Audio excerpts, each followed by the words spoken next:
Olá, pessoal! Sejam bem-vindos à nossa disciplina de Direito Tributário. Estamos iniciando a unidade 3. Sou o professor Joaquim Comini e essa videoaula tem o objetivo repassar para vocês as peculiaridades dos impostos de competência dos municípios. Ao final da aula, você saberá identificar as características de cada um dos impostos municipais.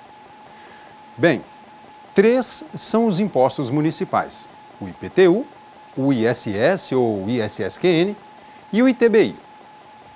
Vamos lá. Veremos o IPTU, Imposto sobre Propriedade Territorial Urbana. O Código Tributário Nacional, no artigo 32, menciona sobre o IPTU. Vejamos o slide.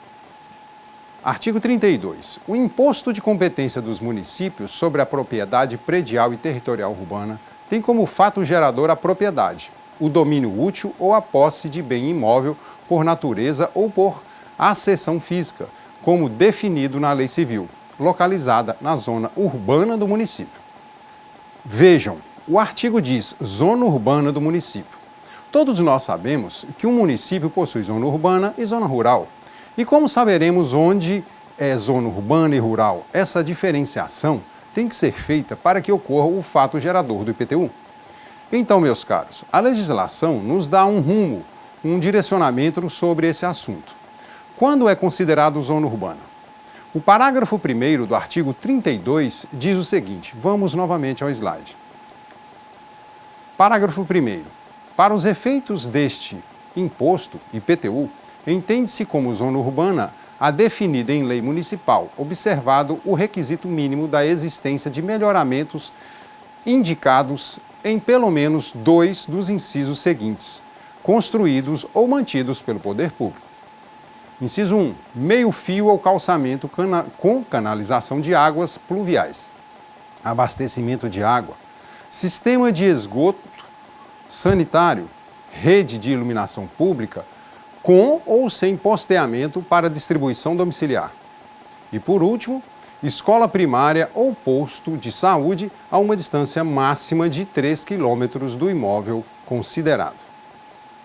Então, diante dessas proposições legais, basta a existência de apenas 2 de um desses requisitos. A propriedade está considerada localizada na zona urbana. Bem, o fato gerador ou hipótese de incidência do IPTU ocorrerá quando uma pessoa física ou jurídica seja proprietária de um imóvel localizado na zona urbana.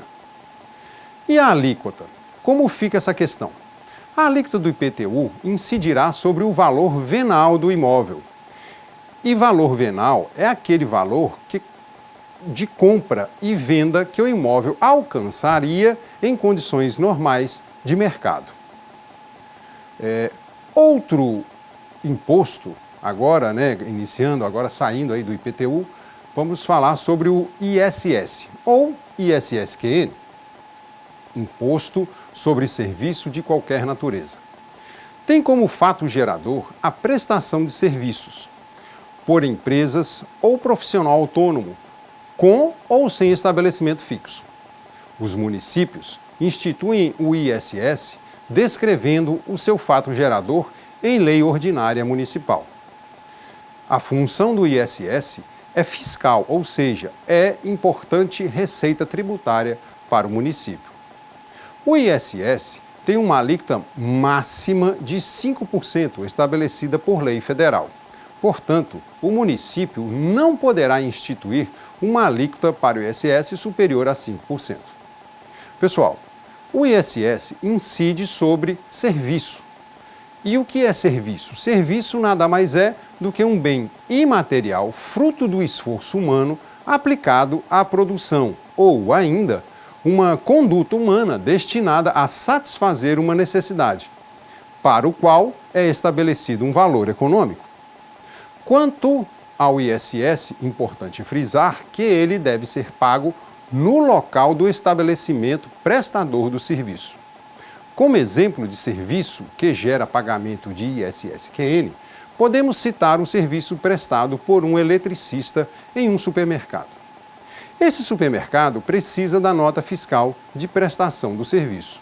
Daí o eletricista comparece ao setor de tributação da Prefeitura Municipal e solicita a emissão de uma nota fiscal onde irá recolher o ISS-QN. Essa alíquota do ISS incidirá sobre o valor da prestação do serviço.